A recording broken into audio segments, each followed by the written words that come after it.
Hello everyone, I am Shikha. Welcome back to my YouTube channel. आज हम cover करने वाले हैं बायोकेमिस्ट्री में भी अमाइनो एसिड्स एंड प्रोटीन्स। ये हमारी अमाइनो एसिड्स एंड प्रोटीन्स की सेकंड वीडियो है। इससे प्रीवियस वीडियो में हमने डिस्कस किया कि अमाइनो एसिड का स्ट्रक्चर क्या होता है, उनकी प्रॉपर्टीज, क्लासिफिकेशन, ये सब डिस्कस किया। इस वीडियो में हम डिस्कस करने वाले हैं पेप्टाइड, प्रोटीन्स, उन अमाइनो एसिड्स का कैसे पॉलीमराइजेशन हुआ और वो एक प्रोटीन बनी। एंड उन प्रोटीन का स्ट्रक्चर, हमने अमाइनो एसिड का स्ट्रक्चर देख लिया है। क्या होता है, दो अमाइनो एसिड बॉन्ड का फॉर्मेशन करते हैं और पॉलीमराइज करते हैं और एक पॉलीपेप्टाइड या प्रोटीन्स बनाते हैं। दो अमाइनो एसिड के बिटवीन कार्बोक्सिल ग्रुप एक अमाइनो एसिड का and amine group second amino acid का, इन दोनों के बिटवीन एक एमाइड लिंकेज होता है। अमाइड लिंकेज की वजह से वाटर मॉलिक्यूल का रिमूवल होता है एंड एक बॉन्ड क्रिएट होता है, alpha carboxyl group and alpha amino group, यानी कि कोई भी आर चेन का carboxyl group and amino group, इनके बिटवीन बॉन्ड फॉर्म होता है और वाटर का रिमूवल होता है एंड फॉर्मेशन होता है एमाइड बॉन्ड का, जिसको हम पेप्टाइड बॉन्ड बोलते हैं। ये जो हमारा सी एन बॉन्ड है, इसकी जो लेंथ होनी चाहिए वो हमारी 1.45 एंगस्ट्रॉम होनी चाहिए। ओके, बॉन्ड लेंथ एक सी एन बॉन्ड की क्या होती है, 1.45 एंगस्ट्रॉम होती है। बट ये देखा गया कि जो इनकी बॉन्ड लेंथ निकली वो 1.33 एंगस्ट्रॉम निकली। 1.45 एंगस्ट्रॉम होनी चाहिए थी, पर ये नहीं निकली क्या, 1.33 एंगस्ट्रॉम निकली। ऐसा फिर देखा गया ऐसा क्यों हुआ? ऐसा इसलिए हुआ बिकॉज ये है तो सिंगल बॉन्ड, बट इस पे डबल बॉन्ड करेक्टर है। इस पे 40% डबल बॉन्ड करेक्टर है।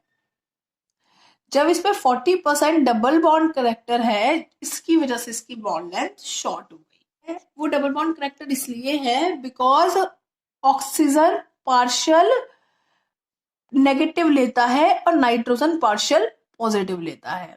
इसकी वजह से इनके बिटवीन क्या है, इलेक्ट्रॉन का मूवमेंट हो रहा है। इसकी वजह से इनके बिटवीन जो इलेक्ट्रॉन है उसका मूवमेंट हो रहा है और यहाँ पे डबल बॉन्ड करेक्टर आ रहा है। और जो रोटेशन था हमारा इस बॉन्ड के अराउंड, वो रेस्ट्रिक्टेड था। इस बॉन्ड के अराउंड रोटेशन नहीं था, क्योंकि डबल बॉन्ड है। आप सब जानते होंगे कि सिंगल बॉन्ड के अराउंड रोटेशन होता है बट डबल बॉन्ड के अराउंड रोटेशन नहीं होता। जो रोटेशन था इस बॉन्ड के अराउंड वो रेस्ट्रिक्टेड था, कोई रोटेशन नहीं था इस बॉन्ड के अराउंड। अब रोटेशन तो है नहीं इसमें, तो या तो जो इनमें एंगल है वो एंगल को हम ओमेगा बोलते हैं। ये एंगल जो होगा या तो वो 180 डिग्री का होगा या वो 0 डिग्री का होगा। ये तो है नहीं, रोटेट होकर डिफरेंट डिफरेंट एंगल बना रहे हैं। 180 होगा या 0 डिग्री होगा। 180 में क्या होता है, 180 हमारा ये पोजीशन है एंड इफ ये हमारे प्रेजेंट हो C alpha, C nitrogen and C alpha, if ये इस तरीके से प्रेजेंट हो तो ये होता है सिस रोटेशन, ये होता है हमारा ट्रांस रोटेशन। ट्रांस हमारा 180 होता है, सिस हमारा 0 डिग्री होता है। बिकॉज इनमें जो एंगल है यहाँ पे वो 0 डिग्री है, जिसकी वजह से सी अल्फा जो है वो दोनों सेम साइड प्रेजेंट है, ये सी अल्फा हमारे अपोजिट प्रेजेंट है। तो मोस्टली हमारा ट्रांस देखा जाता है बिकॉज ट्रांस में हमारा फेवरेबल होता है। ट्रांस, उसमें हिंड्रेंस क्रिएट नहीं होती। इसमें इन दोनों के आर ग्रुप की वजह से हिंड्रेंस क्रिएट होती है। ओके, तो यहाँ हमारा ट्रांस होता है, ये हमारा सेस होता है। अब क्या होता है, इनमें तो रोटेशन 0 है, इनमें तो रोटेशन पॉसिबल नहीं है। बट जो सी एन एन में रोटेशन नहीं है, but C N C alpha में, एन एन सी अल्फा में, ये तो सिंगल बॉन्ड है, ये डबल बॉन्ड तो है नहीं, तो इनमें रोटेशन होता है सी एंड सी अल्फा में, एन एन सी अल्फा में। इनमें जो रोटेशन होता है उसको बोलते हैं, उस रोटेशन ऑफ एंगल को बोलते हैं phi and psi. C N C alpha bond जो रोटेट होते हैं वो रोटेट होते हैं हमारे जिस एंगल से, उसको बोलते हैं साई। उस एंगल ऑफ रोटेशन को बोलते हैं psi. And N N C alpha जिस एंगल ऑफ रोटेशन से रोटेट होते हैं उस एंगल को बोलते हैं फाई। तो सी एंड एन के बिटवीन रोटेशन पॉसिबल नहीं है, सिर्फ दो ही कॉन्फॉर्मेशन पॉसिबल है, cis and trans. But C N C alpha और एन एन सी अल्फा के बिटवीन एंगल ऑफ रोटेशन, उनके बिटवीन रोटेशन पॉसिबल है और एंगल ऑफ रोटेशन है फाई एंड साई। अब फाई एंड साई की जो वैल्यू है, फाई एंड साई की वैल्यू एग्जिस्ट करती है -180 से +80 के बिटवीन।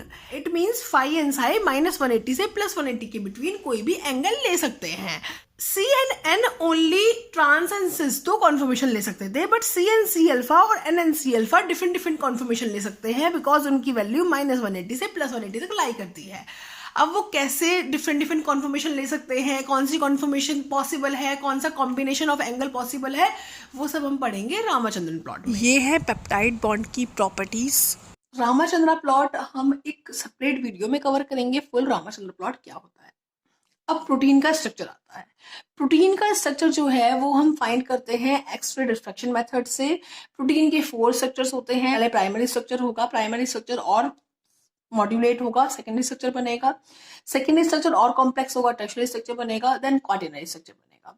प्राइमरी स्ट्रक्चर वही होता है जो हमने अभी अभी पढ़ा। अमाइनो एसिड्स होते हैं, वो हमारे पेप्टाइड बॉन्ड से अटैच होते हैं और हमारा एक सीक्वेंस बनता है, एक चेन बनती है अमाइनो एसिड की। इसको बोलते हैं प्राइमरी स्ट्रक्चर। प्राइमरी स्ट्रक्चर में प्रोटीन बायोलॉजिकली इनएक्टिव होता है, उसकी एक्टिविटी नहीं होती। प्रोटीन जो होती है वो 0 एक्टिविटी शो करती है, अभी वो एक्टिव प्रोटीन नहीं है, वो फोल्ड होने के बाद अपना फंक्शन शो करेगी। अब हमारा बन चुका है अमाइनो एसिड की चेन।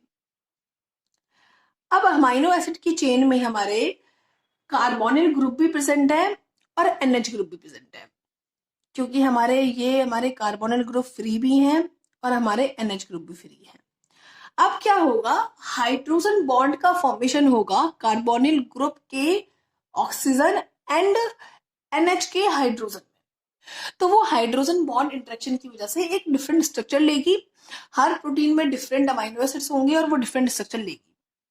ओके, तो ये सेकेंडरी स्ट्रक्चर 3 टाइप्स के होते हैं, alpha helix, beta pleated sheet and turns. इन तीनों के रिगार्डिंग पढ़ते हैं।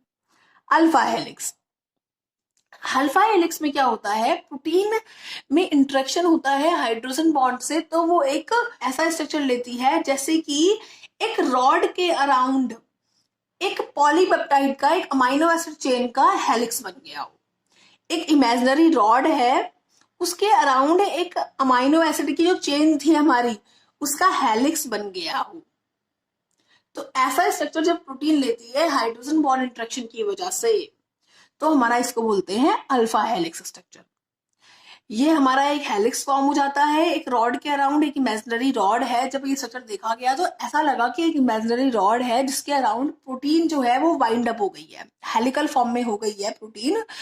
किसकी वजह से, क्योंकि इंटरेक्शन हुआ है हाइड्रोजन बॉन्ड का carbonyl group and NH group के बीच में। अब उस हेलिकल स्ट्रक्चर की प्रॉपर्टीज क्या क्या होती है, जो हमारा ये इसका एक हेलिक्स है हमारा, इस हेलिक्स में 3.6 अमाइनो एसिड होते हैं एक हेलिक्स में, और हर एक अमाइनो एसिड के बिटवीन जो गैप होता है वो 1.5 एंगस्ट्रॉम का होता है। इट मींस एक अमाइनो एसिड प्रेजेंट है, उसके ऊपर जो अमाइनो एसिड प्रेजेंट है उनमें जो गैप है वो 1.5 एंगस्ट्रॉम का है। और जो इसकी पिच है, ये जो इसकी पिच है हमारी, ये पूरी, ये हमारी 0.54 नैनोमीटर की है। एक हेलिक्स है, इसमें 3.6 अमाइनो एसिड है। इन 3.6 अमाइनो एसिड में 13 एटम्स हैं। यदि हम O2H की बात करें, बिकॉज जो हाइड्रोजन बॉन्डिंग होनी है वो O से H के बीच में होनी है, तो इनके बीच में जितने भी अमाइनो एसिड्स हैं उनके एटम्स को काउंट करें तो 13 एटम्स है। इसलिए अल्फा हेलिक्स को हम 3.6 13 हेलिक्स से भी रिप्रेजेंट करते हैं, बिकॉज एक हेलिक्स में क्या है, 3.6 अमाइनो एसिड है और 13 एटम्स है उन अमाइनो एसिड्स में। हाइड्रोजन बॉन्ड फॉर्म हो रहा है कार्बोनिल ग्रुप में एंड 4th NH ग्रुप में। ये कार्बोनिल ग्रुप में हो रहा है तो ये 1 हो गया, ये 2 हो गया, ये 3 हो गया, 4 इससे हो रहा है, इसके कार्बोनिल ग्रुप में और इसके NH ग्रुप में। तो हमारे 4 अमाइनो एसिड बाद हमारा ये बॉन्ड फॉर्म होता है। इन तीनों सेकेंडरी स्ट्रक्चर के बिटवीन जो अल्फा हेलिक्स है, बीटा प्लेटेड है एंड टर्न्स है। अल्फा हेलिक्स मोर स्टेबल होती है बिकॉज उसमें हाइड्रोजन बॉन्डिंग बहुत ज्यादा होती है, एक हेलिक्स में 3 to 4 हाइड्रोजन बॉन्डिंग होती है। अब कौन कौन से फैक्टर हैं जो कि अफेक्ट कर सकते हैं अल्फा हेलिक्स की स्टेबिलिटी को, कौन कौन से फैक्टर अफेक्ट कर सकते हैं, ग्लाइसिन एंड प्रोलीन। ग्लाइसिन बहुत स्मॉल है, बहुत फ्लेक्सिबल है, प्रोलीन बहुत रिजिड है। दोनों का ही होना प्रॉब्लमेटिक हो सकता है अल्फा हेलिक्स के लिए। इफ बहुत फ्लेक्सिबल मॉलिक्यूल प्रेजेंट है, ग्लाइसिन प्रेजेंट है, बहुत फ्लेक्सिबल मॉलिक्यूल प्रेजेंट है हमारा किसमें, अल्फा हेलिक्स में, तो अल्फा हेलिक्स फॉर्म नहीं हो पाएगी। एंड बहुत रिजिड मॉलिक्यूल प्रेजेंट है तो भी अल्फा हेलिक्स फॉर्म नहीं हो पाएगी। तो इफ ग्लाइसिन एंड प्रोलीन आ जाते हैं तो उसकी स्टेबिलिटी कम हो जाती है, उसकी स्टेबिलिटी अफेक्ट होती है। इफ आर ग्रुप बहुत बल्क में है, और बल्कीनेस जो है आर ग्रुप की, बिकॉज हमारे अमाइनो एसिड्स ऐसे अटैच हैं, आर ग्रुप ऐसे निकला हुआ है, तो जो आपस में बल्कीनेस है कि यहाँ पे भी आर ग्रुप बहुत बल्क में है, यहाँ पे भी आर ग्रुप बहुत बल्क में है, कोई बड़ा सा आर ग्रुप है, ट्रिप्टोफैन, टाइरोसिन, एस्पार्टेट, यहाँ बहुत आर ग्रुप बिल्कुल बल्क में है, स्टिडीन, तो इनके बीच में क्या होगा, स्टेरिक हिंड्रेंस क्रिएट होगा, जिसकी वजह से अल्फा हेलिक्स की स्टेबिलिटी अफेक्ट करेगी, अल्फा हेलिक्स की स्टेबिलिटी डिक्रीज हो जाएगी। वैसे तो ये बहुत स्टेबल है, बट स्टिल ये फैक्टर्स है जिनकी वजह से उनकी स्टेबिलिटी डिक्रीज हो सकती है।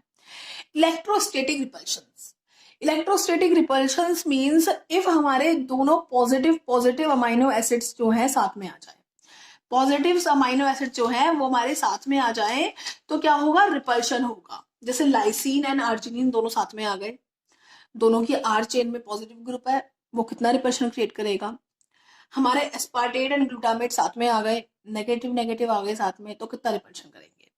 तो इलेक्ट्रोस्टैटिक रिपल्शन की वजह से भी हमारी अल्फा हेलिक्स की स्टेबिलिटी की जो होती है वो डिक्रीज हो जाती है। तो ये कुछ फैक्टर्स है जिनकी वजह से हमारी अल्फा हेलिक्स जो है वो ब्रेक हो जाती है, अल्फा हेलिक्स की स्टेबिलिटी डिक्रीज हो जाती है। अदरवाइज इन तीनों सेकेंडरी स्ट्रक्चर्स में से beta turns, beta pleated sheet, turns and alpha helix, इनमें से अल्फा हेलिक्स मोस्ट स्टेबल है बिकॉज उसमें हाइड्रोजन बॉन्ड होते हैं, बट उनकी स्टेबिलिटी अफेक्ट करती है इन तीन रीजन की वजह से, ग्लाइसिन एंड प्रोलीन प्रेजेंट हो, आर ग्रुप बहुत बल्की हो और दोनों बल्की आर ग्रुप साथ में प्रेजेंट हो, और रिपल्शन हो आर ग्रुप्स में, जैसे पॉजिटिव पॉजिटिव एक साथ प्रेजेंट है, नेगेटिव नेगेटिव साथ में प्रेजेंट है, ऐसे।